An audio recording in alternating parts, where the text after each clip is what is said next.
اعوذ باللہ من الشیطان الرجیم بسم اللہ الرحمن الرحیم ومن احسن قولا ممن دعا الى اللہ وعمل صالحا وقال اننی من المسلمین.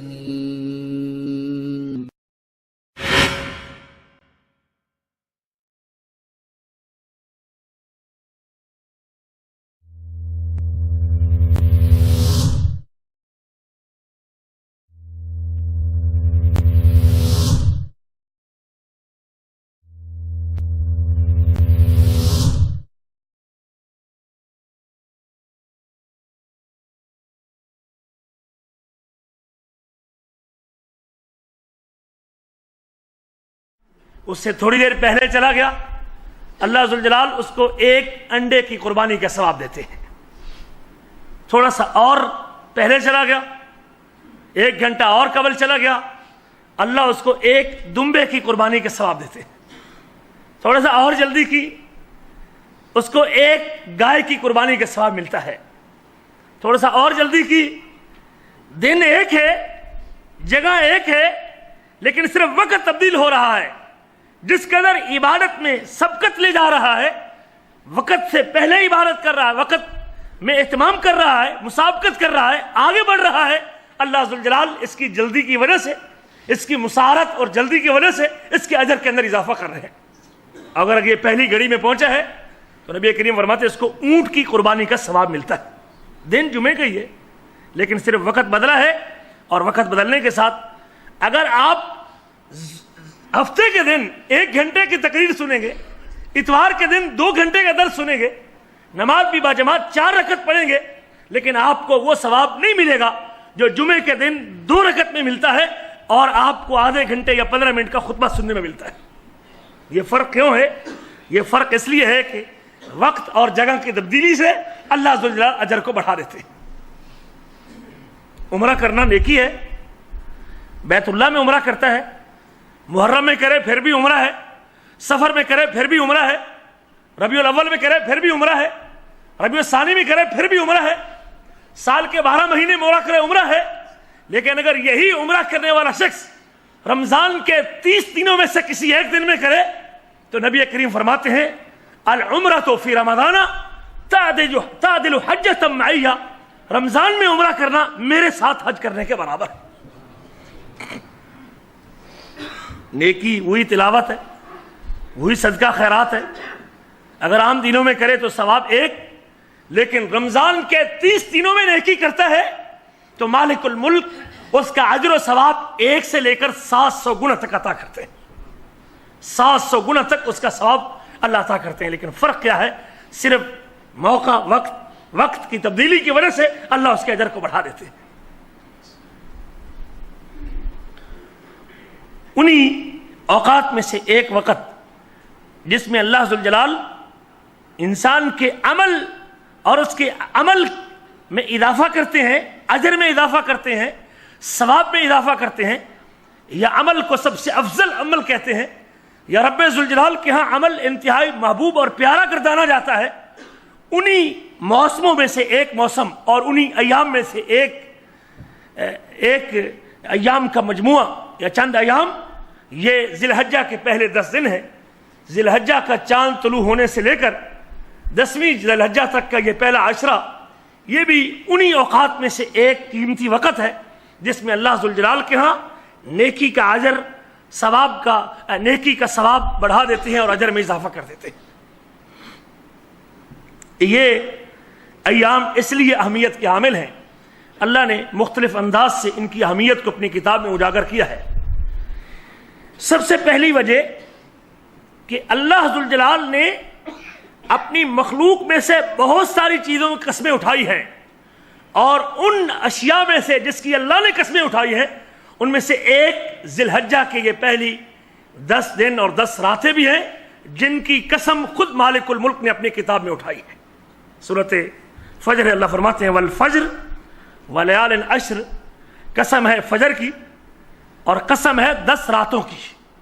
والشفع والوتر، اور قسم ہے جفت اور طاق کی، واللیل اذا یسر، اور قسم ہے رات کی جب وہ چلی جائے، حل فی ذالک قسم لذی حجر، کیا اس میں قسم ہے عقل والے کے لیے؟ تو اللہ تعالیٰ نے بے شمار مخلوقات کی قسمیں اپنی کتاب میں اٹھائی ہے، کبھی واللیل کی، کبھی والنہار کی، کبھی رات اور رات کی تاریکی کی، کبھی دن اور دن کی روشنی کی، کبھی چاشت کے وقت کی، کبھی والعصر کی، اور انہی اوقات میں سے ایک وقت وہ فجر کا وقت بھی ہے جس کی قسم اٹھا کے مالک الملک اس کی عظمت کو اجاگر کرنا چاہتے ہیں۔ اور یہ اصول ہے، مفسرین نے اس کو ذکر کیا ہے کہ اللہ ذوالجلال خود بھی عظمت والا ہے، خود بھی عظیم الشان ہے، خود بھی عظمت والا ہے، اور وہ مالک جب اپنی مخلوق میں سے کسی کی قسم اٹھاتا ہے وہ مخلوق بھی بڑی عظمت والی ہوتی ہے، وہ خود بھی عظیم ہے، اور جس کی قسم اٹھائے وہ چیز بھی عظمت والی ہو جاتی ہے، کیونکہ اس کی قسم اٹھانے والا خود بڑا عظیم ہے۔ اور یہ پہلا سبب ہے ان ایام کے افضل ہونے کا کہ اللہ نے ان 10 راتوں کی جو ذی الحجہ کی پہلی 10 راتیں ہیں اپنی کتاب میں ان کی قسم اٹھا کے ان کی اہمیت کو اجاگر کیا ہے۔ قسم ہے جفت اور طاق کی، جفت سے مراد 10ویں ذی الحجہ اور طاق سے مراد 9ویں ذی الحجہ ہے۔ اور ایک قول کے مطابق فجر سے مراد جو ہے نا وہ عرفہ کے دن کی فجر ہے، اور ایک قول کے مطابق مطلقاً فجر کا وقت ہے۔ فجر کا وقت بھی بڑا قیمتی وقت ہے۔ میرے وہ عزیز جو اس مبارک وقت کو سو کے گزارتے ہیں، فجر کی نماز سے محروم رہتے ہیں، اس عظیم فریضے کی ادائیگی سے قاصر ہیں، ان کو سوچنا چاہیے کہ یہ بڑا قیمتی وقت ہے۔ نبی کریم فرماتے ہیں جس کو فجر کی نماز پڑھنے کی توفیق ملتی ہے وہ اللہ ذوالجلال کے سپرد ہوتا ہے، وہ اللہ کے ذمہ ہوتا ہے، وہ اللہ کے ذمہ ہوتا ہے۔ من صلی الفجر فہو فی ذمۃ اللہ، جو فجر کی نماز پڑھ لے وہ اللہ کے سپرد اور اللہ کے ذمہ ہے، اور جو اللہ کے ذمہ ہے اللہ اس کو ضائع کرے گا؟ کہتے ہیں اللہ اس کو ضائع نہیں کرے۔ امام ابن کثیر رحمہ اللہ فرماتے ہیں جمہور مفسرین کا قول نقل کرنے کے بعد اس آیت کی تفسیر میں وَلَيَالٍ عَشْرٍ سے صحیح ترین قول یہ ہے کہ اس سے مراد ذی الحجہ کے یہ پہلے 10 راتیں ہیں جو اللہ نے مجھے اور آپ کو عطا کی ہیں۔ اس کے پرعظمت ہونے کی ایک وجہ یہ بھی ہے کہ یہ حرمت والے مہینے کا پہلا عشرہ ہے، حرمت والے مہینے کا پہلا عشرہ ہے۔ اللہ فرماتے ہیں ان عدت الشہور عند اللہ 12 شہرا، بے شک مہینوں کی گنتی اللہ ذوالجلال کے ہاں لوح محفوظ میں 12 ہیں، ان میں سے 4 حرمت والے ہیں، ان میں سے 4 حرمت والے ہیں۔ ان حرمت والے 4 مہینوں میں سے ایک مہینہ یہ ذی الحجہ کا مہینہ بھی ہے، اور اس مہینے کی حرمت کا تقاضا یہ ہے کہ فلا تظلموا فیہن انفسکم، ان کی حرمت کا تقاضا یہ ہے کہ ان مہینوں میں اپنی جانوں پر ظلم نہ کرو، اللہ کی نافرمانی کر کے، اس کی حکم عدولی کر کے، اس کی شریعت سے منہ موڑ کے، اس کی حکموں کو پامال کر کے، اس کے فرائض کو ترک کر کے، اور اس کی منع کردہ چیزوں سے اپنے دامن کو آلودہ کر کے تم ان مہینوں میں اپنی جانوں پر ظلم نہ کرو۔ مالک الملک نے خاص طور پہ ان مہینوں میں گناہ کرنے سے اور اپنی جانوں پر ظلم کرنے سے منع کیا اور روکا ہے۔ اور اس حوالے سے بھی یہ اگلے 10 دن اس حوالے سے بھی قیمتی ہے کہ مجھے اپنے دامن کو ان مہینوں میں گناہوں سے محفوظ رکھنا چاہیے اور بچا کے رکھنا چاہیے، کیونکہ اللہ نے ان میں اپنے آپ کو ظلم سے محفوظ رکھنے کا حکم دیا ہے۔ اور یہ اس لیے بھی عظمت کے حامل ہے اور اہمیت کے حامل ہے کہ اللہ نے انہی 10 دنوں کو ایام معلومات کہا ہے، اور اللہ فرماتے ہیں سورۃ حج میں وَيَذْكُرُ اسْمَ اللَّهِ فِي أَيَّامٍ مَعْلُومَاتٍ، تاکہ اے اللہ کے نبی لوگوں میں حج کرنے کا اعلان کر دیجئے کہ لوگ اس گھر کا حج کرنے آئیں اور اس کے منافعوں میں حاضر ہو جائیں اور اس کی منفعت کو سمیٹ لیں۔ وَيَذْكُرُ اسْمَ اللَّهِ، اور اللہ کا نام لیں اور اللہ کا نام ذکر کریں، فی ایام معلومات، ان معلوم دنوں میں یہ 10 دن معلوم دنوں میں شمار ہوتے ہیں۔ علی ما رزقہم من بہیمۃ الانعام، اللہ نے جو ان کو چوپائے عطا کیے ہیں، ان چوپاؤں کو اپنے مالک کے نام پہ اور اپنے رازق کے نام پہ، اپنے بنانے والے کے نام پہ، جس مالک نے ان کو وجود بخشا ہے، ان چوپاؤں کے گلوں پہ چھری چلا کے اور ان کو اس رب کے نام پہ قربان کر کے رب ذوالجلال کا ذکر کریں اور اپنے اللہ کو یاد کریں۔ اور ان ایام میں جانوروں کو ذبح کرنا یہ بھی ان ایام کی عظمت کی دلیل ہے، اور اس لیے اللہ نے ان کو ایام معلومات سے تعبیر کیا ہے۔ بلکہ حضرت ابن عمر اور حضرت عبداللہ بن عباس بھی انہی لوگوں میں سے ہے جو اس آیت کی تفسیر میں ان ایام معلومات سے مراد ذی الحجہ کے یہ پہلے 10 دن مراد لیتے ہیں۔ اس لیے بھی یہ ایام اہمیت کے حامل ہیں کہ نبی کریم صلی اللہ علیہ وسلم فرماتے ہیں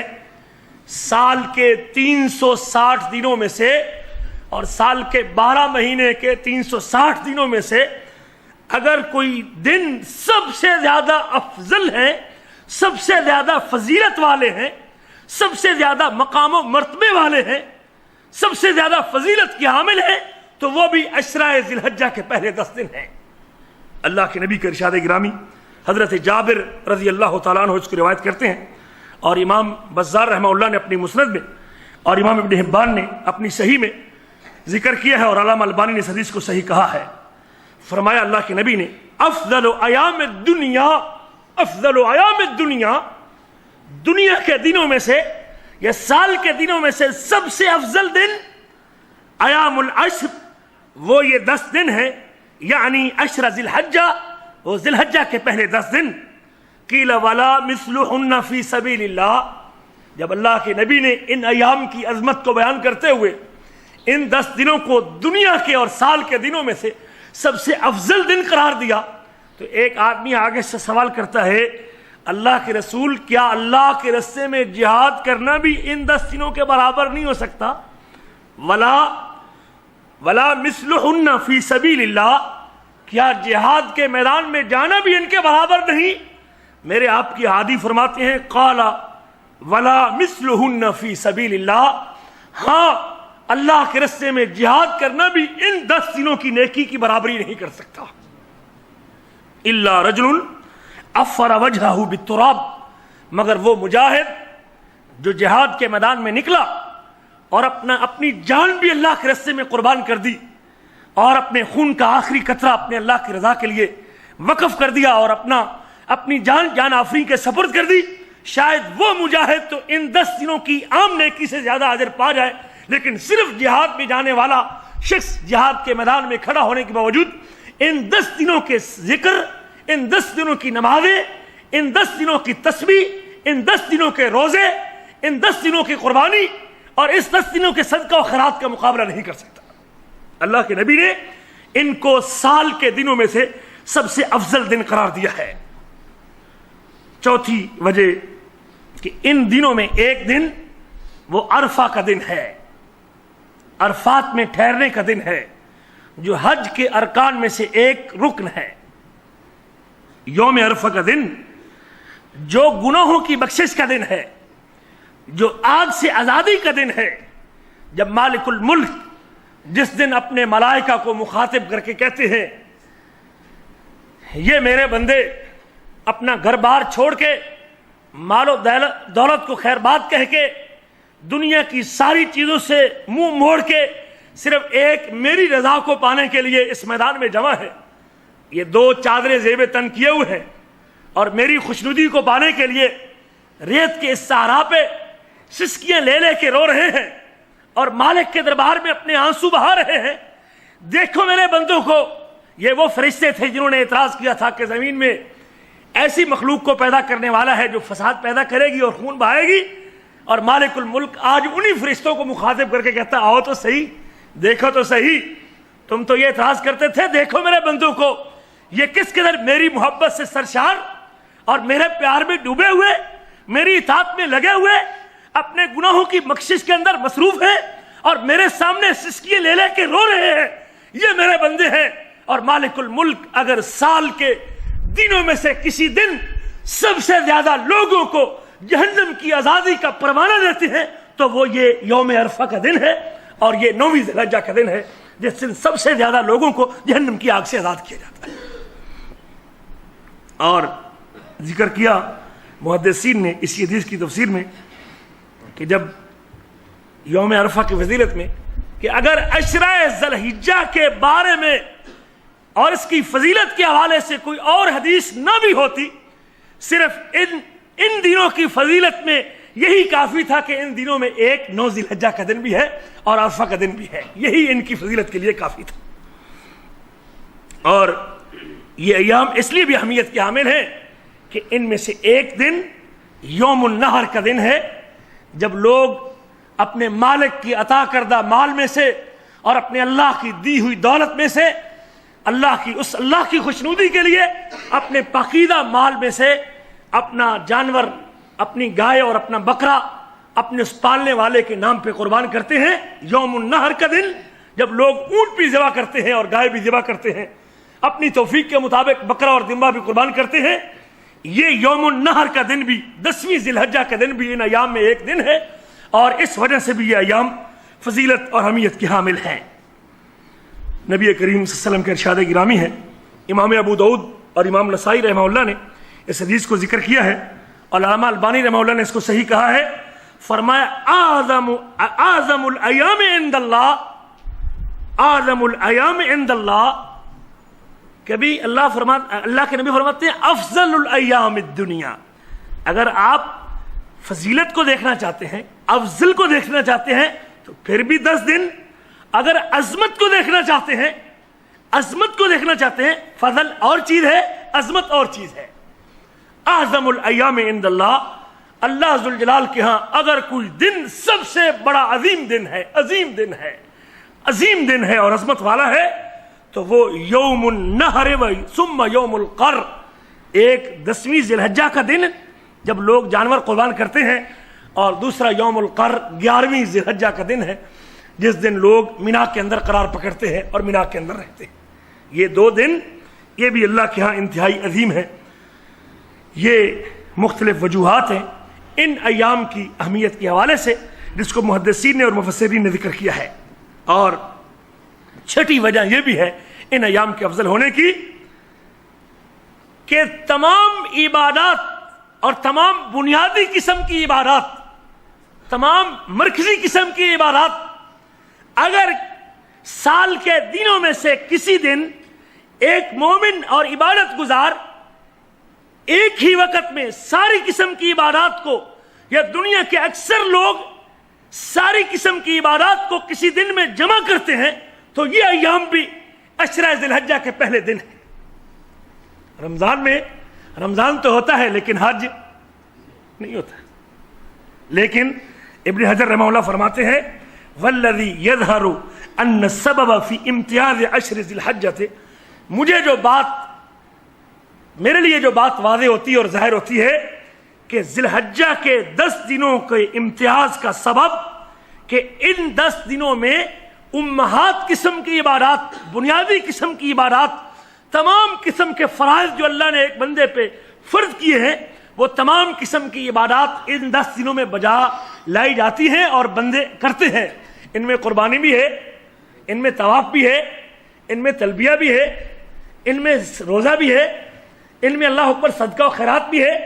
اس میں مالی عبادت بھی ہے، اس میں بدنی عبادت بھی ہے، اس میں قولی عبادت بھی ہے۔ عبادت کی ساری قسمیں چونکہ ان ایام میں لوگ اپنے رب کے دربار میں پیش کرتے ہیں، اور اس وجہ سے اللہ تعالیٰ نے ان ایام کو سب سے افضل ایام قرار دیا۔ فرمایا ابن حجر رحمہ اللہ نے آخر پہ اس سبب کو بیان کرتے ہوئے وہی الصلاۃ والصیام والصدقۃ والحج، صیام روزے، صدقہ، حج، نماز، یہ ساری اہم عبادتیں اور جو اسلام کے اندر بنیادی رکن کی حیثیت رکھتی ہیں، چونکہ انہی ایام میں ادا کی جاتی ہے اور اللہ کے دربار میں پیش کی جاتی ہیں، اس وجہ سے ان ایام کو اللہ نے سب سے افضل ایام قرار دیا ہے۔ ان ایام کی فضیلت کے حوالے سے ہمیں نبی کریم صلی اللہ علیہ وسلم کا یہ فرمان بھی اپنے مد نظر رکھنا چاہیے۔ حضرت عبداللہ بن عباس جو اللہ کے نبی کے چچیرے بھائی ہیں، جن کی اللہ کے رسول نے دعا کی اللہم علمہ التاویل، اے اللہ اس بچے کو قرآن مجید کی تفسیر کا علم دے، اور پورے صحابہ کرام میں سے سب سے زیادہ قرآن مجید کی تفسیر کا علم اللہ نے کسی کے سینے میں ودیعت کیا تو وہ حضرت عبداللہ بن عباس کو یہ شرف حاصل ہے۔ فرماتے ہیں کہ نبی کریم صلی اللہ علیہ وسلم نے فرمایا ما من ایام العمل الصالح فیہا احب الی اللہ، سال کے 360 دنوں میں اگر کچھ دنوں کا عمل اللہ کو انتہائی محبوب ہے، غور کرنا اس کے اوپر. اللہ کو انتہائی محبوب ہے. بعض اوقات محبوب ہوتی ہے چیز لیکن اس کے مقابلے میں فضیلت و درجے میں کوئی دوسری چیز بھی ہو سکتی ہے. انسان کا ایک بیٹا حافظ قرآن ہو اور دوسرا بیٹا غیر حافظ قرآن ہو, اگر آپ حفظ قرآن کی فضیلت دیکھیں گے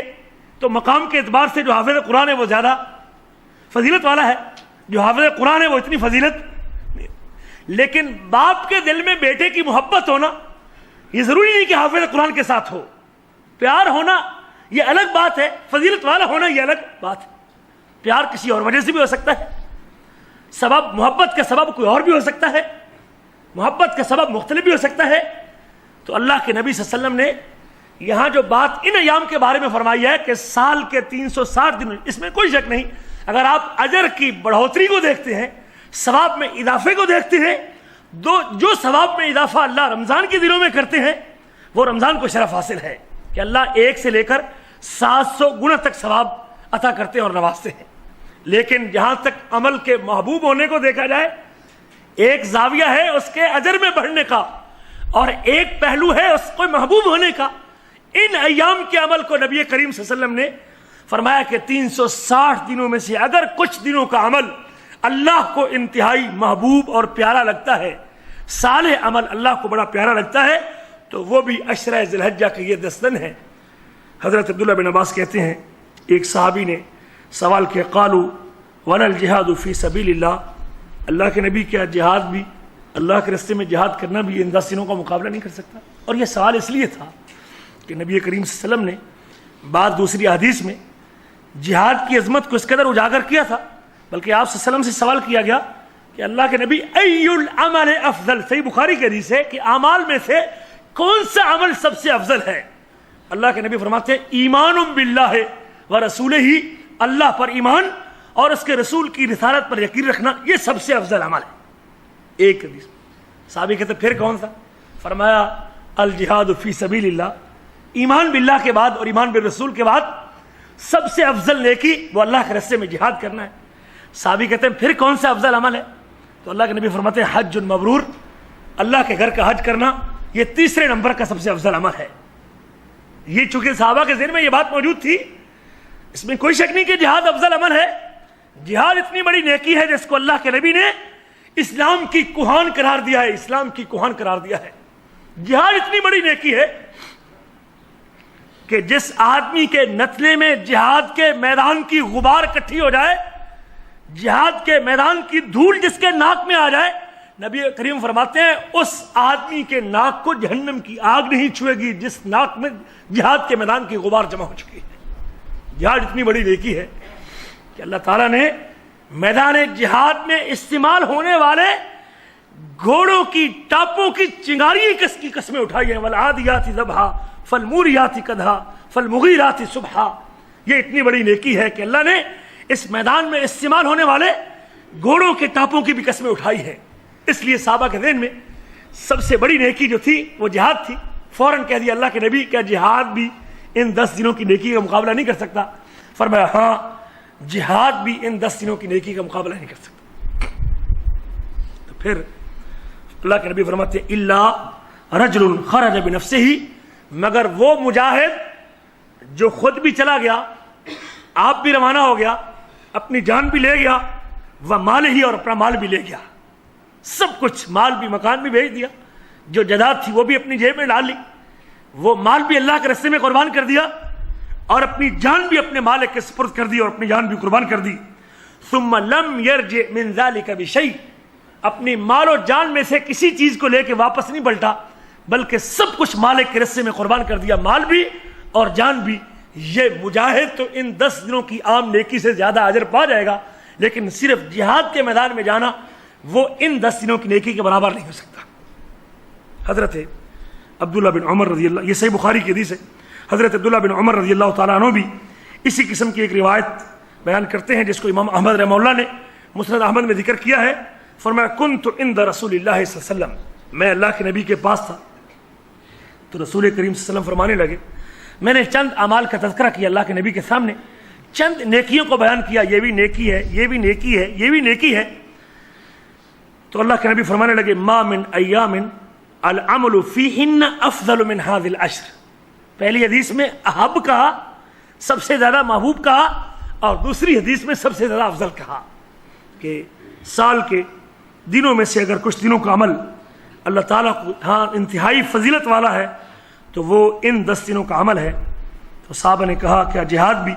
تو نبی کریم نے وہی جواب دیا ہاں جہاد بھی ان 10 دنوں کی نیکی کا مقابلہ نہیں کر سکتا. یہ 2 حدیث اس بات کی واضح دلیل ہے کہ اللہ اکبر ان عشرہ ذی الحجہ کے ان 10 دنوں کی نیکی وہ اللہ ذوالجلال کو انتہائی محبوب اور پیاری لگتی ہے. میں ایک مومن ہونے کے ناطے سے اور ایک مسلم ہونے کے اعتبار سے مجھے ان 10 دنوں کی اس قدر و منزلت کو دیکھتے ہوئے عبادت اور نیکی میں اجتہاد کرنا چاہیے اور کوشش کرنی چاہیے. میں عام دنوں کی بنسبت ان دنوں میں نیکی کا پورا اہتمام کروں اور کوشش کروں کہ ان افضل دنوں میں اور ان ایام میں جن ایام میں نیکی بڑی محبوب بنتی ہے میں زیادہ سے زیادہ نیکیاں اپنے اکاؤنٹ میں جمع کر لوں جو کل قیامت کے دن مجھے کام آئے گی جب کوئی پرسان حال نہیں ہوگا اور جب کوئی دستگیر نہیں ہوگا. ان حالات میں جب کوئی رشتہ داری بھی کام نہیں آئے گی، جب کوئی تعلق بھی کام نہیں آئے گا، جب اللہ اکبر انسان پوری دنیا دے کے بھی جان چھڑانا چاہے گا لیکن جان نہیں چھوٹے گی، ان ایام میں اور ان دنوں میں اور اس گھڑی میں اگر میرے پاس ان دنوں کی نیکیاں جمع ہیں تو یقیناً کل میری کامیابی اور سرخری کا باعث بننے والی ہے. ابو عثمان النہدی ایک تابعی ہے، فرماتے ہیں کانوا یعظمون 3 عشرات. سلف صالحین صحابہ و تابعین 3 عشروں کی تعظیم کرتے تھے، 3 عشروں کا احترام کرتے تھے، 3 عشروں کی عظمت کے قائل تھے. العشر الاخیر من رمضان، رمضان کا آخری عشرہ، العشر الاول من ذی الحجہ اور ذی الحجہ کا پہلا عشرہ، وعشر الاول من محرم اور محرم کا پہلا عشرہ. سلف صالحین چونکہ اس میں بھی 10 محرم کا روزہ آتا ہے اور سلف صالحین ان 3 عشروں کے حوالے سے اہتمام کرتے تھے اور نیکی اور عبادت کے کاموں میں ایک دوسرے سے سبقت لے جاتے تھے. بلکہ ابو قتادہ کے بارے میں تو یہ بھی لکھا ہے کہ عشرہ ذی الحجہ کے ایام میں نیکی میں اتنی کوشش کرتے کہ باقی لوگ اس قسم کی نیکی کرنے کی قدرت اور طاقت نہیں رکھ سکتے تھے، اس قدر اہتمام کے ساتھ نیکی کرتے تھے. اور ان ایام کے مقام و مرتبے کو دیکھتے ہوئے ہمیں ان ایام میں کثرت کے ساتھ اللہ کی عبادت، بندگی، فرائض سے اپنے آپ کو شروع کرتے ہوئے نوافل کا جس قدر اہتمام ہو سکتا ہے وہ ہمیں کرنا چاہیے. آخر میں اگلی گفتگو میں چند ایک ان اعمال کا ذکر کروں گا جو ان ایام میں کرنے بڑے ضروری ہیں اور مجھے ان ایام میں چاہیے کہ زیادہ سے زیادہ ان اعمال میں اپنے آپ کو مشغول کروں اور لگاؤں تاکہ ان محبوب دنوں میں میری یہ نیکی شمار ہو جائے. سب سے اہم چیز فرائض کا اہتمام کرنا ہے، خواہ وہ فرضی نماز ہو، خواہ وہ فرضی صدقہ ہو، خواہ وہ فرضی حج ہو. ان ایام میں سب سے اولین ذمہ داری یہ ہے کہ میں فرائض کے حوالے سے کوتاہی نہ کروں، فرائض کی ادائیگی میں کوتاہی نہ کروں، فرائض کی ادائیگی میں سستی کا شکار نہ ہو جاؤں، بلکہ میری اولین کوشش ہوں کہ جو چیز بھی میرے اوپر اللہ نے فرض کی ہے وہ نماز ہو، وہ روزہ ہو، وہ صدقہ ہو، وہ خیرات ہو، وہ زکوٰۃ ہو، وہ ماں باپ کی خدمت ہو، جس چیز کو اللہ نے مجھ پر واجب کیا ہے جو میری ذمہ داری ہے، اگر ان ایام میں وہ پوری کر سکتا ہوں تو یہ اولین ذمہ داری بنتی ہے. اس لیے کہ نبی کریم صلی اللہ علیہ وسلم فرماتے ہیں کہ اللہ تعالیٰ کا ارشاد گرامی ہے، حدیث قدسی ہے، ان اللہ قال من عاد لی ولیا، وہ آدمی جو میرے کسی دوست سے دشمنی رکھتا ہے، میرے کسی دوست سے دشمنی کرتا ہے، فقد آذنتہ بالحرب، میں اللہ اپنے دوست سے دشمنی کرنے والے سے اعلان جنگ کرتا ہوں. آذنتہ بالحرب وما تقرب الی عبدی بشیء احب الی مما افترضت لہ. میرا قرب اور میری نزدیکی اگر کسی عمل کی بنا پہ انسان پا سکتا ہے، سب سے زیادہ میرے قریب ہونے کا ذریعہ کوئی چیز بن سکتی ہے تو وہ فرض کی ادائیگی ہے. جو چیز میں نے اپنے بندے پہ فرض کی ہے، جب وہ اپنا فرض پوری طرح ادا کر رہا ہے، فرض کی ادائیگی وہ میرے قرب کا سب سے زیادہ ذریعہ بن سکتی ہے. میرا قرب پانے کے لیے سب سے پہلا کام اور پہلی ذمہ داری اپنے فرائض کو پورا کرنا ہے. وما یزال عبدی یتقرب بالنوافل، حتیٰ کہ فرض کے ساتھ ساتھ نوافل کے ذریعے آدمی بدستور میرے قریب ہوتا رہتا ہے، میرا قرب حاصل کرتا رہتا ہے، نوافل کا اہتمام کرتا رہتا ہے، وہ نفلی صدقہ ہو یا نفلی نماز ہو یا نفلی روزہ ہو یا نفلی حج ہو، نوافل کا اہتمام کرتا رہتا ہے، حتیٰ کہ میں اس سے محبت کرنے لگ جاتا ہوں، اس کو میرا پیار نصیب ہو جاتا ہے۔ حتیٰ احبہ فاذا احببتہ، جب میں اس کی نیکی کی وجہ سے، فرض کی ادائیگی کی بنا پر، نوافل کے اہتمام کی وجہ سے جب وہ میری بندگی میں مشغول ہوتا ہے، میں اس سے محبت بھی کرتا ہوں، اور جب محبت کرتا ہوں کنت سمعہ الذی یسمع بہ، تو میں اس کا کان بنتا ہوں جس کان سے وہ سنتا ہے۔ پھر اس کا کان میرے تابع ہوتا ہے۔ جب میں اس سے محبت کرتا ہوں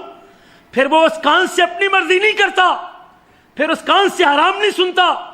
پھر اس کان سے غیبت نہیں سنتا، پھر اس کان سے چغلی نہیں سنتا، پھر اس کے کان میں کچھ جانے سے پہلے وہ کان میری مرضی کے تابع چلتا ہے، میں اس کا کان بن جاتا ہوں، وہ کان میری مرضی کے مطابق چلتا ہے، اس کان میں کوئی بات بھی ایسی نہیں گزرتی جو میری مرضی کے خلاف ہو۔ فرمایا جو میرے قریب ہوتا ہے اور میں اس سے محبت کرتا ہوں، اور جب محبت کرتا ہوں تو پھر میں اس کی آنکھ بنتا ہوں جس کے ذریعے وہ دیکھتا ہے، اس کی آنکھ سے کوئی ایسا کام نہیں ہوتا جو میری مرضی کے خلاف ہو۔ اس کی آنکھ دیتی ہے تو میری مرضی سے دیکھتی ہے، آنکھ سے حرام چیز کو نہیں دیکھتا، بلکہ اس کی آنکھ بھی اطاعت گزار ہوتی ہے، جس طرح میں چاہتا ہوں اس کی آنکھ انہی چیزوں میں لگی رہتی ہے۔ وَيَدَهُ الَّتِي يَبْطِشُ بِهَا، میں اس کا ہاتھ بنتا ہوں جس کے ذریعے وہ پکڑتا ہے۔ وَرِجْلَهُ الَّتِي، اور میں اس کا پاؤں بنتا ہوں جس کے ذریعے وہ چلتا ہے۔ اس کے پاؤں بھی میری مرضی کے مطابق، اس کے ہاتھ بھی میری مرضی کے مطابق۔ ہاتھ کسی حرام چیز کو نہیں پکڑتے چونکہ مالک الملک نے اس کو حرام قرار دیا ہے، پاؤں کسی گناہ کی طرف چل کے نہیں جاتے چونکہ اللہ نے اس کے اوپر حرام قرار دیا ہے۔ پھر اس کے پاؤں، ہاتھ، آنکھ، کان، یہ سارے کے سارے اعضاء جب میرا پیار ملتا ہے یہ سارے اعضاء میری مرضی کے مطابق چلتے ہیں۔ اللہ اکبر، جب وہ اس قدر میرے قریب ہوتا ہے، وَإِن سَأَلَنِي لَأُعْطِيَنَّهُ، اور جب یہ میرا محبوب بندہ اور میرا پیارا آدمی جو فرائض کی ادائیگی کے ساتھ اور نوافل کے اہتمام کے ساتھ میرا قرب پاتا ہے، پھر جو مجھ سے مانگتا ہے میں اس کو عطا کر دیتا ہوں، پھر جو سوال کرتا ہے میں اس کی مانگ پوری کر دیتا ہوں، پھر جب میرے سامنے ہاتھ پھیلاتا ہے میں اس کے ہاتھ کو خالی نہیں لٹاتا، اور جب بھی اپنی جھولی میرے آگے پھیلا دیتا ہے میں اس کی جھولی کو بھر دیتا ہوں۔ وَإِن سَأَلَنِي لَأُعْطِيَنَّهُ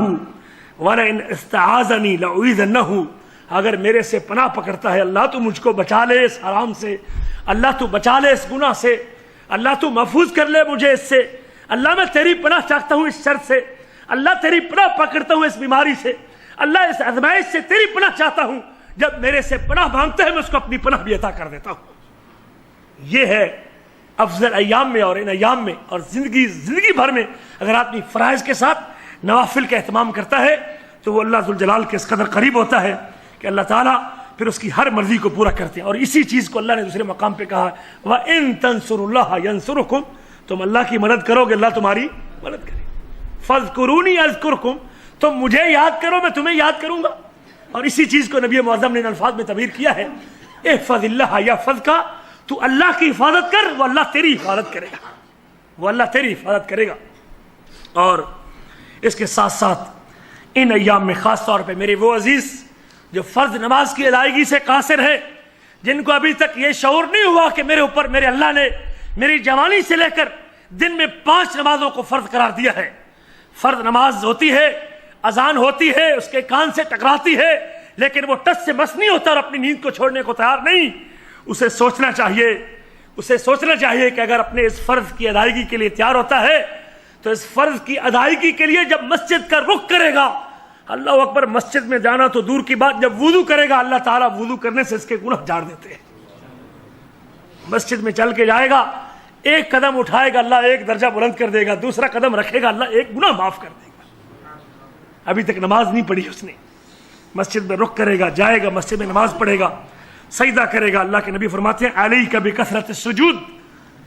حدیث قدسی ہے، اللہ فرماتے ہیں علیک بکثرت السجود، کہ سجدوں کی کثرت کو لازم پکڑ لو۔ فإنک لا تسجد للہ سجدۃ، جب بھی آپ اللہ کے لیے کوئی سجدہ کرتے ہیں، الا رفعک اللہ بہا درجۃ، تیرے سجدے کی وجہ سے اللہ تیرے درجے کو بلند کر دیتے ہیں۔ اور وَحَتَّ عَنْكَ بِهَا خَطِيَّةً، اور تیرے سجدے کی وجہ سے اللہ تیرے گناہوں کو جھاڑ دیتے ہیں اور گناہوں کو ختم کر دیتے ہیں۔ گناہوں کی معافی کے لیے خاص طور پہ فرض نمازیں اور اس کے ساتھ نفل کا اہتمام کروں تو یہ میرے لیے بڑی سعادت کی بات ہے، اس لیے کہ نبی کریم فرماتے ہیں، صحیح بخاری کی حدیث ہے، اقرب ما یکون العبد من ربہ، اگر کسی کیفیت و حالت میں اگر انسان سب سے زیادہ اللہ کا قریب ہوتا ہے اور اللہ کے نزدیک ہوتا ہے، اللہ کا قرب پاتا ہے، تو وہ اس کی سجدے کی حالت ہے، جب اپنی پیشانی اور اپنے جسم کا معزز ترین حصہ وہ رب کے دربار میں مٹی پہ رکھ دیتا ہے، رب ذوالجلال کا انتہائی درجے کا پیار وہ شخص پا لیتا ہے۔ خالق کائنات کا اعلیٰ اور آخری درجے کا پیار سجدے کی حالت میں آدمی پاتا ہے۔ وہ کیسا بد نصیب آدمی ہے جس کو زندگی میں یہ سجدوں کی توفیق نہیں ہے۔ اللہ میرے ان بھائیوں کو توفیق نصیب فرمائے جن کو ابھی تک یہ احساس نہیں فرض نماز کی ادائیگی کا، وہ ان ایام کو قیمتی سمجھے ہوئے، یہ ایام بڑے قیمتی ہیں اور یہ توبہ کے لیے بہترین موقع ہے، وہ اپنی زندگی پہلی زندگی سے سچی توبہ کر کے اور اپنے اللہ ذوالجلال کے ساتھ اپنا رابطہ مضبوط کر لیں اور اس چیز کو اختیار کر لیں، شاید ان 10 دنوں میں کیے جانے والا اہتمام اس کی پوری زندگی کی تبدیلی کا باعث بن جائے۔ حضرت ربیہ بن کعب نبی کریم صلی اللہ علیہ وسلم کے پاس آتے ہیں، کہتے ہیں، اللہ کے نبی اسے کہتے ہیں، سلنی اوتی، ربیہ مانگ، کیا مانگتا ہے؟ مانگ تجھے دیتا ہوں۔ ربیہ کہتے ہیں، میں نے اللہ کے نبی سے کہا انذرنی، مجھے تھوڑی سی مہلت دیجئے، سوچنے کا موقع دیجئے۔ آپ نے سوال ہی اچانک کر دیا، مانگ کیا مانگتا ہے، مجھے سوچنے کا موقع تو دیجئے۔ نبی کریم فرماتے ہیں، فانظر فی امرک، ربیہ جا تو سوچ لے، جو تُو نے مانگنا ہے تجھے موقع دیتا ہوں کہ تو کیا مانگتا ہے۔ اللہ اکبر کبیرہ۔ ربیہ کہتے ہیں، فنظر تو، میں نے غور کیا، غور کرنے کے بعد میں نے کہا، ان امر الدنیا ینکتے فلا ارى شیئا خیرا من شیء آخذہ لنفسی لآخرتی۔ دنیا مانگوں گا، دنیا تو ختم ہونے والی ہے، دنیا تو زائل ہونے والی، دنیا تو فنا ہونے والی ہے، دنیا مانگ کے کیا کرنا میں ایسی چیز کا اللہ کے نبی سے سوال کرتا ہوں جو مجھے کل قیامت کے دن آخرت کے میدان میں فائدہ دینے والی ہو۔ میں نے اپنے دل میں یہ بات، دل میں فیصلہ کر لیا، سوچ لیا، اور پھر ایک دن نبی معظم کے پاس گیا، فدخلت علی النبی صلی اللہ علیہ وسلم فقال ما حاجتک، تو نبی کریم نے پھر اپنا سوال دہرا دیا، ربیہ بس بھائی کیا سوچا تو نے، تیری کیا ضرورت ہے، کیا مانگتا ہے تو مجھ سے، مانگ کیا مانگتا ہے؟ قلت، تو حضرت ربیہ کہتے ہیں، میں نے کہا، اللہ کے رسول، اشفع لی الی ربک عز وجل فلیعتقنی من النار، اللہ ذوالجلال کے ہاں میری یہی سفارش کر دیجیے کہ اللہ مجھے جہنم کی آگ سے آزاد کر دے۔ سوچنے کے بعد نتیجہ یہ تھا، اللہ کے نبی دنیا نہیں مانگتا، مال نہیں مانگتا، کچھ نہیں مانگتا، بس ایک ہی گزارش ہے اللہ کے ہاں۔ یہ نہیں کہا کہ اللہ کے نبی مجھے آگ سے آزاد کر دیجیے، کیونکہ آگ کی آزاد کرنے کا اختیار کس کے پاس ہے؟ اللہ ذوالجلال کے پاس ہے۔ جو اللہ کی صفت ہے وہ اللہ کی صفت ہے۔ آپ نے اپنے شاگردوں کو بھی ایسا تیار کیا ہوا تھا، کبھی اللہ کی توحید کی منافی بات ان شاگردوں کے منہ سے بھی نہیں نکلی۔ اللہ کے ہاں سفارش کر دیجئے، اشفع لی، سفارش کیجئے میرے لیے کہ اللہ مجھے جہنم کی آگ سے آزاد کر دے۔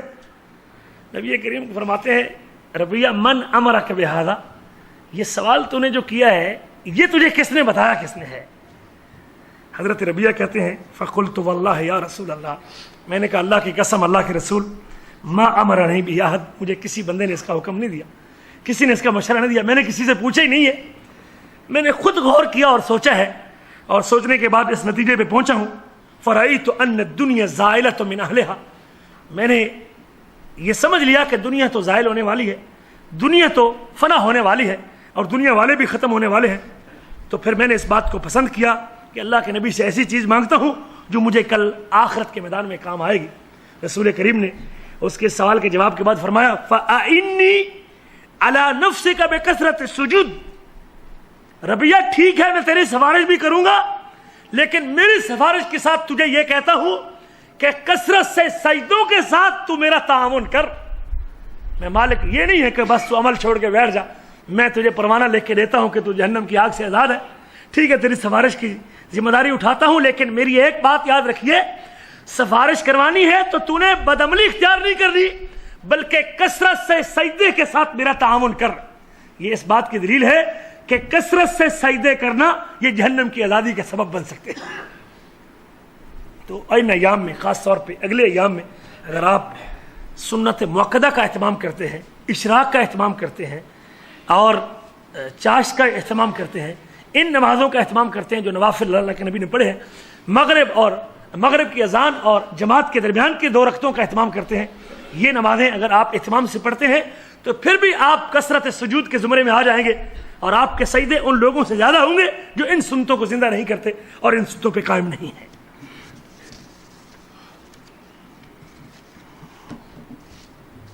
نبی کریم فرماتے ہیں کہ جس آدمی نے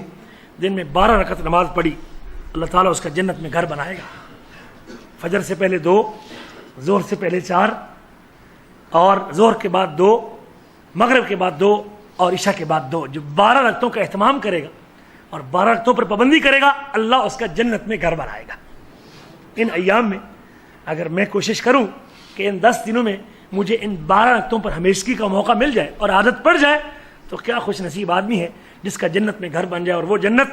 جس کے بارے میں نبی کریم نے فرمایا موضع صوت فی الجنت خیر من الدنیا وما فیہا، اگر کسی کو جنت میں ایک کوڑے کے برابر جگہ مل جائے وہ دنیا اور دنیا کی ساری نعمتوں سے بہتر ہے۔ جس کو گھر ملے اس کے نصیب کی کیا بات ہے۔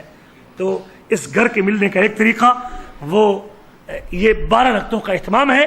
ان سنتوں کا اہتمام جنت میں گھر کا ذریعہ بن سکتا ہے۔ ان ایام میں سے جو عمل انتہائی افضل ہے، اگر کسی کے اوپر اللہ نے فرض کیا ہے پھر بھی مناسک حج اور فریضہ حج کی ادائیگی کرنا، عمرہ ادا کرنا، اور اگر فرض نہیں اللہ نے توفیق دی ہے تو نفلی حج اور عمرہ بھی کر سکتا ہے۔ تو یہ بھی ان ایام کے عظیم عملوں میں سے ایک ہے۔ اللہ کے نبی فرماتے ہیں العمرۃ الی العمرۃ کفارۃ لما بینہما، آدمی ایک عمرہ کرتا ہے اور پھر دوسرا عمرہ کرتا ہے، دوسرا عمرہ کرنے سے اللہ تعالیٰ اس کے درمیانی وقفے کے گناہوں کو معاف کر دیتے ہیں۔ اور والحج المبرور لیس لہ جزاء الا الجنہ، اور اگر کسی کو مقبول حج کی، مبرور حج کی، ایسے حج کی توفیق مل گئی جس حج میں اس نے ریاکاری نہیں کی، دکھاوا نہیں کیا، نافرمانی نہیں کی، فسق و فجور نہیں کیا، اپنے دامن کو گناہ سے آلودہ نہیں کیا، اگر کسی کو ان دنوں میں حج مبرور کی سعادت ملتی ہے فلیس لہ جزاء الا الجنہ، جب حج کر کے رب کے دربار میں آئے گا اللہ جنت اٹھا کے اس کے سامنے رکھ دیں گے، اس کا بدلہ جنت ہے۔ نبی کریم فرماتے ہیں من حج ولم یفسق ولم یرفث، جس نے حج کیا اور اس نے نافرمانی نہیں کی اور اس نے بے حیائی کا کام نہیں کیا، برائی نہیں کی، ولم یفسق ولم یرفث رجع کا یوم ولدتہ امہ،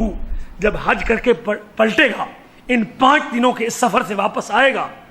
وہ طواف کرنے کے بعد اور سعی کرنے کے بعد 10 تاریخ کو اللہ کے نام پہ جانور اور بال قربان کر کے واپس پلٹے گا،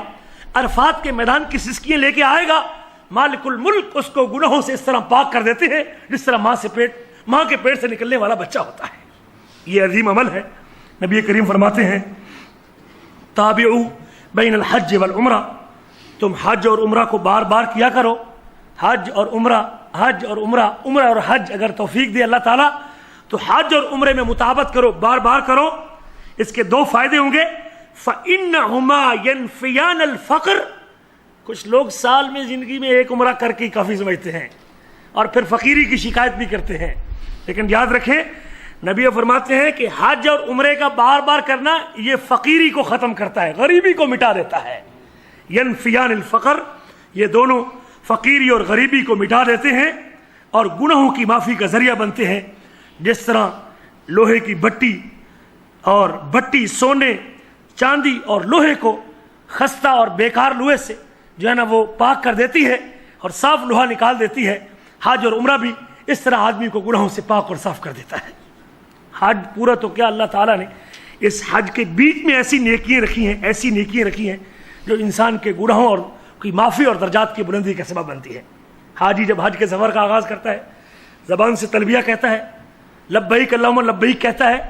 نبی کریم فرماتے ہیں ما من مسلم یلبی، جب کوئی مسلمان تلبیہ کہتا ہے الا ولبى من عن یمینہ من شجر او حجر او مدر، تو اس کے دائیں اور بائیں جانب تحد زمین کے آخری کناروں تک جتنے پتھر ہیں، جتنے روڑے ہیں اور جتنے اللہ اکبر کبیرہ مٹی کے روڑے ہیں اور جتنے پتھر ہیں اور جتنے درخت ہیں وہ سارے اس حاجی تلبیہ کہنے والے اور عمرہ کرنے والے کے ساتھ تلبیہ کہتے ہیں۔ نبی کریم فرماتے ہیں ما احل محل، جب کوئی تلبیہ کہنے والا تلبیہ کہتا ہے اور جب کوئی تکبیر کہنے والا تکبیر کہتا ہے، اوپر سے ملائکہ کہتے ہیں ابشر الا بشر، اس کو بشارت ملتی ہے۔ صحابہ اکرام کہتے ہیں اللہ کے نبی کس چیز کی بشارت ملتی ہے؟ نبی کریم فرماتے ہیں ہر تلبیہ پہ اور ہر تکبیر پہ اوپر سے جنت کی بشارت ملتی ہے، تو ہم نے تم کو جنت عطا کر دی۔ یہ تلبیہ ہے، یہ تکبیر ہے اس حج کے اندر۔ نبی کریم فرماتے ہیں جب کوئی بندہ طواف کرتا ہے اور طواف کے 7 چکر لگاتا ہے، طواف کے چکر لگاتے ہوئے ایک ایک قدم پہ اللہ ذوالجلال اس کا ایک ایک درجہ بلند کرتے ہیں اور اس کے گناہوں کو مٹاتے ہیں اور اس کے گناہوں کو جھاڑ دیتے ہیں۔ آگے عرفہ کا دن ہے تو وہ بھی جہنم کی آزادی کا دن ہے۔ یوم النحر ہے تو وہ بھی بڑا عظیم دن ہے حج کا یہ معاملہ۔ بلکہ اگر کوئی اس سفر میں اللہ کو پیارا ہو جاتا ہے اور فوت ہو جاتا ہے، نبی کریم صلی اللہ علیہ وسلم عرفہ کے میدان میں کھڑے تھے، اللہ کے رسول صلی اللہ علیہ وسلم کے ساتھ ایک آدمی اپنی اونٹنی پہ سوار تھا، وہ اپنی اونٹنی سے گرا، اونٹنی سے اس کو گرا دیا اور وہ شخص فوت ہو گیا۔ نبی کریم فرماتے ہیں اغسلوہ بماء وسدر، اس حاجی کو پانی اور بیری کے پتوں کے ساتھ غسل دے دو اور اس کے انہی 2 کپڑوں میں اس کو کفن دے دو، ولا تحنطوہ، یہ چونکہ محرم ہے اور اس کو خوشبو بھی نہ لگاؤ، ولا تخمروا راسہ، اور اس کے سر کو بھی نہ ڈھانپو، یہ احرام کی حالت میں ہے۔ فإن اللہ یبعثہ یوم القیامت ملبیہ،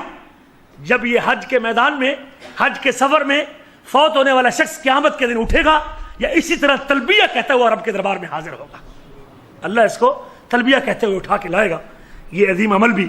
ان 10 دنوں میں لوگ اگر کر سکتے ہیں تو ان کو کرنا چاہیے، تاکہ اللہ تعالیٰ ان 10 دنوں میں اس نیکی کو بھی شمار کر لے۔ اسی طرح اگر کوئی شخص حجر اسود کو چومتا ہے تو نبی کریم فرماتے ہیں اللہ تعالیٰ قیامت کے دن اس پتھر کو 2 آنکھیں عطا کریں گے اور 1 زبان عطا کریں گے۔ جو آدمی بھی حج و عمرے کے سفر میں اس کا استلام کرتا ہے اور یہ قیامت کے دن یہ پتھر اس کے حق میں گواہی دے گا کہ اللہ تیرے فلاں بندے نے مجھے استلام بھی کیا تھا، اور بول کے بتائے گا کہ اللہ تیرے فلاں بندے نے مجھے اشارہ کیا تھا یا مجھے چوما تھا۔ اسی حج کے سفر میں ایک نیکی یہ بھی ہے، نبی کریم فرماتے ہیں خیر ماء علی وجہ الارض، زمین کے اس کرے پہ اگر کوئی بہترین پانی ہے تو وہ زمزم کا پانی ہے۔ یہ کھانے والے کا کھانا ہے اور پینے والے کی پیاس کو بجھاتا ہے، اور اس میں بیماریوں کا علاج بھی ہے، بیماریوں کی شفا بھی اللہ نے اسی پانی میں رکھی ہے۔ اسی طرح ان ایام میں اگر روزے کا اہتمام کر سکتا ہے تو روزہ ایسی عبادت ہے جس عبادت کو تمام عبادات میں سے جس عبادت کو یہ شرف حاصل ہے کہ اللہ تعالیٰ نے اس کو اپنی طرف منسوب کیا ہے۔ اللہ نے یہ نہیں کہا کہ نماز میری ہے، حج میری ہے اور زکوٰۃ میری ہے، اللہ نے کسی عبادت کو اپنی طرف منسوب نہیں کیا۔ صرف ایک عبادت ایسی ہے جس کو اللہ نے کہا الصوم لی وانا اجزی بہ، روزہ میرے لیے ہے اور میں اس کا بدلہ دوں گا، باقی نیکیوں کا ثواب کسی اور سے دلوا دوں گا، لیکن جب روزے کی باری آئے گی اس کا ثواب میں خود عطا کروں گا اور خود دوں گا۔ اور نبی کریم صلی اللہ علیہ وسلم کا فرمان ہے، حضرت حنیدہ بن خالد روایت کرتے ہیں نبی معظم کی ایک زوجہ محترمہ سے کہ اللہ کے رسول 9 ذی الحجہ کے یہ پہلے 9 دن روزے کا اہتمام کرتے تھے، عاشورہ کا دن کا روزہ بھی رکھتے تھے اور ہر مہینے کے 3 دنوں کے روزے کا بھی اہتمام کرتے تھے۔ ذی الحجہ کے پہلے 9 دنوں کے روزے کا اہتمام کرنا یہ اللہ کے نبی کا طریقہ ہے، اور امام نووی رحمہ اللہ فرماتے ہیں ان 10 دنوں کے روزے کے حوالے سے، بلکہ ان 9 دنوں کے روزے کے حوالے سے، ان 9 دنوں کا جو روزہ ہے یہ انتہائی مستحب عمل ہے، انتہائی مستحب عمل ہے۔ اگر مجھے اور آپ کو ان دنوں میں روزے کی توفیق ملتی ہے تو یہ بڑی سعادت کی بات ہے، اور ہمیں اس موقع کو بھی اپنے ہاتھ سے جانے نہیں دینا چاہیے۔ اور انہی ایام میں سے ایک دن وہ 9 ذی الحجہ کا دن بھی ہے۔ رسول کریم فرماتے ہیں، صحیح مسلم کی حدیث ہے، صیام یوم عرفہ انی احتسب علی اللہ، عرفے کے دن کا روزہ میں اللہ سے امید کرتا ہوں ان یکفر السنۃ التي قبلہ والتي بعدہ، میں امید کرتا ہوں کہ اللہ اس ایک دن کے روزے سے 1 سال پہلے کے بھی گناہ معاف کر دیں گے اور 1 سال بعد کے بھی گناہ معاف کر دیں گے۔ اس روزے کا اہتمام بھی انہی ایام میں اگر آپ تکبیر کہتے ہیں، اللہ اکبر کہتے ہیں، الحمدللہ کہتے ہیں، لا الہ الا اللہ کہتے ہیں، اللہ کا ذکر کرتے ہیں، یہ بھی انہی اعمال میں سے ہوں گے جو ان کو اللہ انتہائی محبوب سمجھتے ہیں اور اللہ نے انتہائی محبوب ہونے کا وعدہ کیا ہے۔ بلکہ حضرت عبداللہ بن عمر کی ایک روایت جو کہ مسند احمد میں موجود ہے، نبی کریم فرماتے ہیں کہ سال کے دنوں میں سے سب سے اعظم دن یہ 10 دن ہے، اور فرمایا فَأَكْثِرُوا فِيهِنَّ مِنَ التَّحْلِيلِ وَالتَّكْبِيرِ وَالتَّحْمِيدِ، تم ان دنوں میں کثرت سے لا الہ الا اللہ، اللہ اکبر اور سبحان اللہ پڑھتے رہو۔ ان ایام کو غنیمت جانتے ہوئے مجھے اور آپ کو کثرت سے یہ ذکر کرنا چاہیے، سبحان اللہ، لا الہ الا اللہ اور واللہ اکبر۔ یہ وہ کلمات ہیں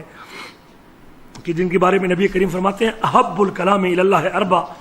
اگر جملوں میں سے کچھ جملے اللہ کو انتہائی محبوب ہیں تو یہ 4 جملے سبحان اللہ والحمدللہ ولا الہ الا اللہ اور اللہ اکبر ہے۔ اور یہ بھی نبی کریم کا فرمان ہے کہ الحمدللہ ایسا عظیم جملہ ہے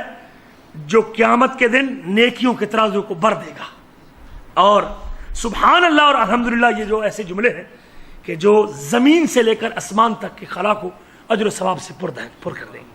ان کلمات کی فضیلت میں نبی کریم فرماتے ہیں کہ اگر پوری دنیا کی چیزوں میں سے جس پر سورج طلوع ہوتا ہے، فرمایا احب الکلام، مطلب فرمایا ان اقول سبحان اللہ والحمد للہ ولا الہ الا اللہ واللہ اکبر احب الی مما طلعت علیہ الشمس،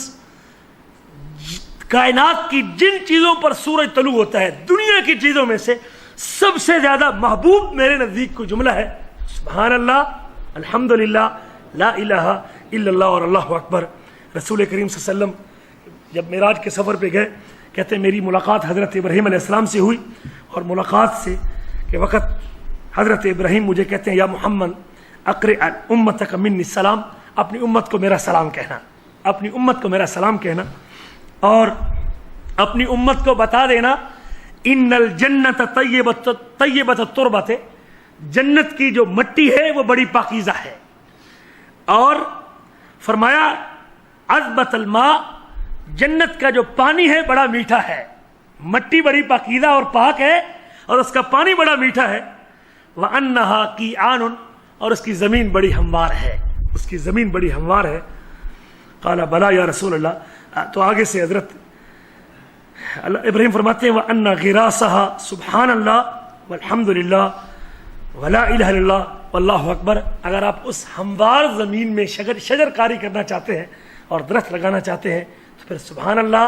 الحمدللہ، ولا الہ الا اللہ پڑھتے رہیے، اللہ تعالیٰ جنت کی ہموار زمین میں آپ کے درخت لگاتا رہے گا۔ اللہ کے نبی فرماتے ہیں جو آدمی ایک مرتبہ کہے گا سبحان اللہ و بحمدہ، اللہ جنت میں ایک درخت اس کے لیے لگا دیتے ہیں، اور جنت کا درخت اتنا عظیم درخت ہے، نبی کریم فرماتے ہیں 100 سال تک بھی گھوڑ سوار اپنے گھوڑے کو دوڑاتا رہے، جنت کے درخت کا سایہ ختم نہیں ہوگا۔ بلکہ ایک حدیث میں نبی کریم صلی اللہ علیہ وسلم گزرے ایک درخت کے پاس سے جس کے پتے بڑے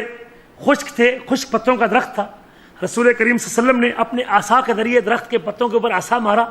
اور وہ پتے گر گئے۔ جب پتے نیچے گرے تو رسول کریم صلی اللہ علیہ وسلم فرماتے ہیں کہ جب بندہ الحمدللہ، سبحان اللہ،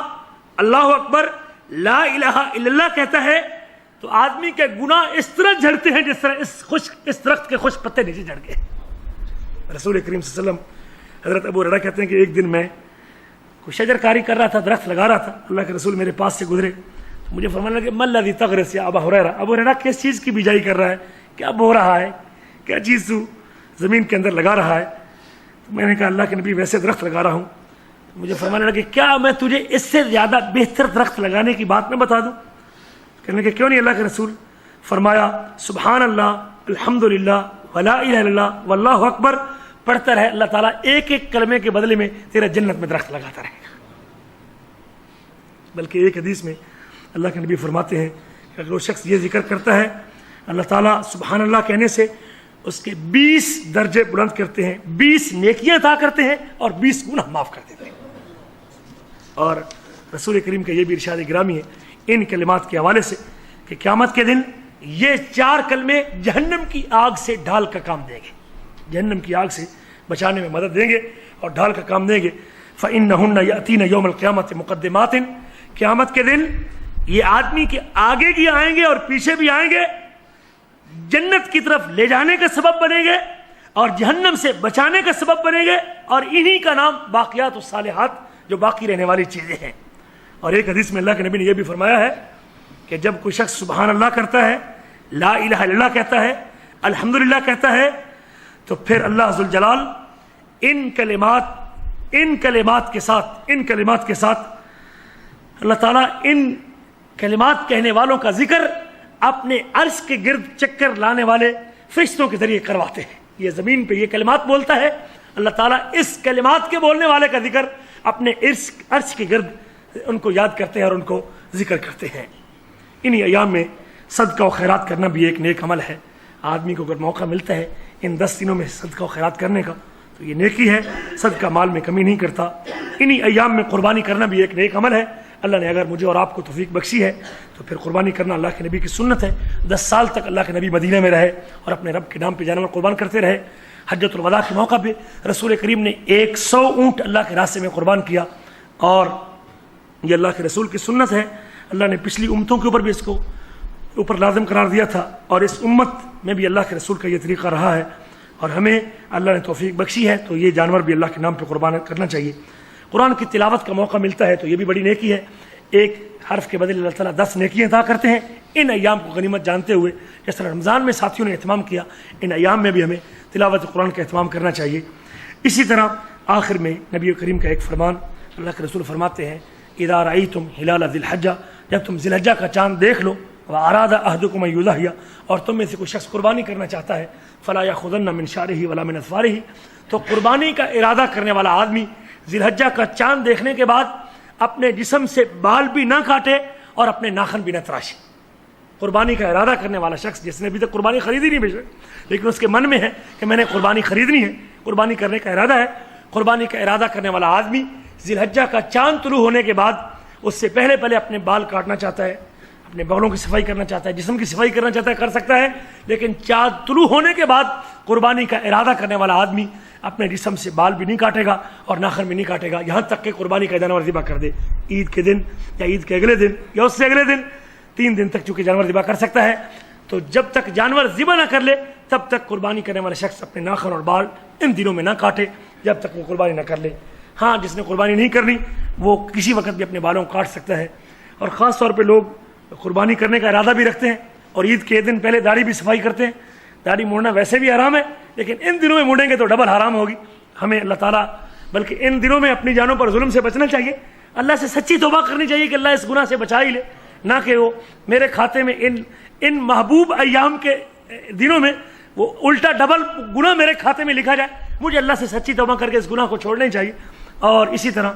یہ حکم صرف اس بندے کے لیے ہے جس نے قربانی کرنی ہے، اس کے گھر کے بقیہ افراد اس حکم میں شامل نہیں ہیں، اس کی بیوی اور بچے، ان کے لیے ان بالوں کے نہ کاٹنے کی پابندی ضروری نہیں، بلکہ جس نے قربانی کرنی ہے وہی، وہ مرد ہے یا عورت ہے، وہ اس حکم کی پابند ہے اور اس کو اپنے بال اور ناخن نہیں کاٹنے چاہیے۔ تو اللہ سے دعا ہے کہ اللہ مجھے اور آپ کو ان ایام کو اپنے حق میں منانے کی توفیق نصیب فرمائے۔